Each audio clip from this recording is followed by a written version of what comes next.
जय जय शिव शंकर। जय हो शिव गुरु। शिव गुरु के चरण कमल में मेरा बारंबार नमस्कार है। आज हम जानेंगे शिव चर्चा क्यों की जाती है, शिव चर्चा की क्या है विशेषता, और सुनेंगे साथ ही शिव चर्चा की कथाएं। शिव चर्चा भगवान शिव से संबंधित कहानियां और भजन का एक संग्रह है, जिसका पाठ और श्रवण करने से आध्यात्मिक लाभ मिलते हैं। यह मुख्यतः भगवान शिव के महत्व और उनकी लीलाओं और भक्तों के प्रति उनकी दया को बताता है। शिव चर्चा अक्सर पार्वती और शंकर भगवान के संवादों का उल्लेख होता है, जिसमें शंकर भगवान तीनों लोकों के मालिक होने के बारे में बात करते हैं। शिव चर्चा में कभी कभी सीता के कष्टों का भी उल्लेख होता है, जो यह दर्शाता है कि कष्ट जीवन का एक हिस्सा है। कुछ कथाएं बताती हैं कि भगवान अपना पर दोष नहीं लेते और विधि का विधान स्वयं बनाकर भेजते हैं। शिव चर्चा में दान पुण्य के महत्व पर भी जोर दिया गया है। एक मुट्ठी अनाज का दान भी किया जाए तो उससे भगवान 100 गुना फल देते हैं। इन कथाओं के उद्देश्य भक्तों को भगवान शिव के प्रति श्रद्धा, विश्वास बढ़ाना है। शिव चर्चा से कई लाभ भी हो सकते हैं, जैसे कि मनोकामनाएं पूरी होना, आत्मविश्वास बढ़ाना और नकारात्मक ऊर्जा का नाश होना। आइए भक्तजनों, सुनते हैं शिव चर्चा में सुनी जाने वाली शिव चर्चा की कथा। सुमित अपनी बहू और बेटे के साथ रहती थी। महादेव को गुरु मानकर उनका पूजन किया करती थी। कहीं भी महादेव का चर्चा, भजन, पूजन होता तो वो अवश्य जाती थी, चाहे उसे उस पूजन में बुलाया गया हो या फिर नहीं। यह बात सुमित की बहू को बिल्कुल पसंद नहीं थी। उसकी सासू माँ बिना बुलाए कहीं जाए, किसी के घर आंगन में जाए। सुमित की बहू सुशीला रोज अपने पति रामू से शिकायत किया करती थी, आपकी माँ दिन भर यहाँ वहाँ घूमती रहती है, जहाँ नहीं बुलाया जाता है वहाँ भी बिना बुलाए चली जाती है। मैं यहाँ दिन भर घर के कामों में उलझी रहती हूँ और वो घूमती रहती है। चाहे मैं अकेले ही घर के कामों में काम करते करते मर क्यों न जाऊं, किसी को कोई फिक्र नहीं है। रामू ने कहा, तुम घर के काम करने के लिए अपनी माँ को बुला लो और मैं अपनी माँ को 4 धाम की यात्रा पर भेज देता हूँ। रोज रोज के कलह से कुछ दिनों के लिए शांति मिलेगी। ऐसा विचार कर वो दोनों सो जाते हैं। कुछ दिन बाद रामू अपनी माँ को लेकर 4 धाम यात्रा निकल जाते हैं। माँ को तीर्थ स्थल पर पहुंचाकर रामू घर लौट आता है। कुछ ही समय घर का वातावरण बदल जाता है। जहाँ धूप अगरबत्ती की खुशबू से भक्तिमय वातावरण था, वहीं सेंट आ गया। जहाँ पूजा पाठ की चर्चा हुआ करते थे, वहीं दूसरे के घरों की शिकायत, कलह की चर्चाएं होने लगी। औरों के घरों से मुकाबले होने लगे। खर्चे बढ़ गए, साथ ही अहम भी। घर के साज सजावट में ही धन खर्च होने लगा। कुछ ही दिनों में घर में भोजन के लिए भी पैसे नहीं बचते। फिर उन्होंने खर्च कम करना शुरू किया, पर मन में जो बात आ चुकी थी उनसे बेहतर दिखना है, वो उनके सोचने समझने के विवेक पर कब्जा कर लेते हैं। उस गांव के चोर के मन में आया, जरूर इसने कोई खजाना पाया है, तभी अचानक से इसके घर में तरक्की हो रही है। नहीं तो इतने दिनों से तो सामान्य इंसान ही थे, अचानक कैसे बदल गए। रात्रि को चोर उनके घर आ हर वस्तु चुरा कर ले गया और उस गांव को छोड़कर कहीं और अन्यत्र चला गया। 1 वर्ष बाद सुमित अपने पुत्र का इंतजार करने लगी। अब पुत्र आकर घर वापस ले जाएगा। बहुत दिनों बाद जब पुत्र नहीं आया तो वो अकेले ही घर के लिए निकल पड़ी। रास्ते में थककर सुमित एक वृक्ष के नीचे विश्राम करने के लिए बैठ गई। चोर भी उसी वृक्ष के नीचे विश्राम करने के लिए आ गया। सुमित ने देखा कि उनके घर की वस्तु इनके पास है। वो समझ गई कि यह चोर मेरे घर में ही चोरी करके आ रहा है। सुमित ने कहा, मैं रोज शिव चर्चा करने या सुनने के बाद ही भोजन ग्रहण करती हूँ। क्या आप चर्चा करेंगे या सुनेंगे? चोर ने सोचा, मैंने आज तक कभी कोई पुण्य नहीं किया है, फिर आज मौका है तो मेरा क्या जाता है, मैं तो यूं ही चोर हूँ। चोर ने कहा, हाँ अवश्य, आप करें, मैं सुन रहा हूँ। फिर सुमित ने शिव चर्चा आरंभ किया और समापन के साथ ही चोर के मन में गलती का आभास हो गया और वो सुमित के चरणों में गिरकर माफ़ी मांगने लगा। कहता है, माँ, मैं चोर हूँ, मेरे गांव में रामू नाम के साहूकार के घर चोरी करके आ रहा हूँ।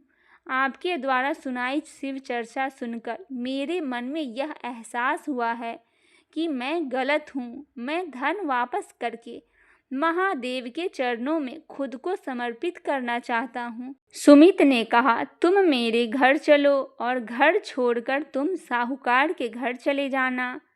चोर और साहूकार जब घर पहुँचे तो देखते हैं बहू बेटा रो रो कर बुरा हाल है। माँ को देखकर बहू बेटा दोनों माँ के चरणों में गिरकर माफ़ी मांगने लगे। उन्होंने देखा चोरी के सामान के साथ एक इंसान खड़ा है। उन्होंने सोचा, जरूर माँ के साथ ही महादेव के दूत चोर से मेरा सामान बचाकर लाए हैं। दोनों ने अपनी गलती को मानते हुए इस बात को स्वीकार किया कि माँ के कारण ही महादेव की कृपा से सब कुछ वापस आ गया है। फिर उन्होंने निश्चय किया वो हर सोमवार को महादेव का चर्चा करेंगे और माँ को कहीं भी आने जाने से नहीं रोकेंगे। बोलिए महादेव की जय, शिव गुरु की जय। आइए भक्तजनों, सुनते हैं एक और शिव चर्चा की बहुत ही रोचक सी कथा। एक बार शिव गुरु और नारद भगवान एक दूसरे से बात कर रहे थे। तभी नारद जी बोले कि शिव जी, धरती लोक पर शिव चर्चा इतनी क्यों होती है? सभी लोग आपकी शिव चर्चा इतना क्यों करते हैं? तब शिव गुरु बोले, देखिए नारद मुनि, ये सवाल का जवाब आपको धरती लोक में ही मिलेगा। आप धरती लोक में जाकर पूछिए। नारद जी को शिव गुरु बोले, आप इंसान का रूप लेकर जाएं और वहाँ जिस प्राणी का बच्चा आपको देखेगा आप उसी से पूछिएगा। नारद जी बोले, ठीक है। नारद जी धरती लोक में मानव रूप धारण करके उतरे और सबसे पहले उन्होंने एक कौवे के बच्चे को जन्म होते हुए देखा। नारद जी कौवे के बच्चे के पास जाकर, धरती लोक में शिव चर्चा इतना क्यों होता है? इतना ही पूछते ही कौवे के बच्चा मर गया। नारद जी बहुत दुखी हुए और तब शिव गुरु के पास वापस गए और बोले कि शिव जी, जैसा आप बोले थे हम वैसा ही किए हैं, लेकिन कौवा का बच्चा तो मर गया है, अब हम किससे पूछें? तो शिव गुरु बोले कि नारद जी, आपको इस सवाल का जवाब धरती लोक में ही मिलेगा। आप धरती लोक में ही जाकर पूछिए। नारद जी फिर धरती लोक में मनुष्य रूप में गए। इस बार उनको कुत्ता का बच्चा पैदा होते हुए दिखा। जब वह कुत्ता का बच्चा के कान में पूछे कि शिव चर्चा इतना क्यों होता है, तो शिव गुरु धरती लोक में इतना प्रसिद्ध क्यों है, तभी कुत्ता का बच्चा भी मर जाता है। यह देखकर नारद जी बहुत निराश हो जाते हैं। वे शिव गुरु के पास दोबारा जाते हैं और उनसे पूछते हैं कि शिव जी, आप जो बोले थे हम वैसा ही किए हैं, लेकिन इस बार कुत्ता का बच्चा भी मर गया, अब हम क्या करें? शिव गुरु बोले कि इस सवाल का जवाब आप धरती लोक में ही ढूंढिए, वहीं आपको जवाब मिलेगा। तब नारद जी फिर एक बार बड़ी आशा के साथ धरती लोक में प्रवेश किए। इस बार उनको एक गाय का बच्चा होते हुए दिखा। जब वह गाय के बच्चे के पास जाकर पूछे कि शिव चर्चा इतना क्यों होता है धरती लोक में, तो गाय का बच्चा भी वहीं मर गया। नारद जी बहुत निराश हुए और बहुत मन में विचार करने लगे कि हम जिससे भी पूछते हैं शिव चर्चा इतना क्यों होता है, शिव गुरु का पूजा इतना क्यों होता है, धरती लोक में तो वहीं सभी मर जा रहे हैं। अब हम इस सवाल का जवाब शिव जी से ही पूछेंगे और इस बार हम शिव जी से इस सवाल का जवाब अवश्य ही पूछेंगे।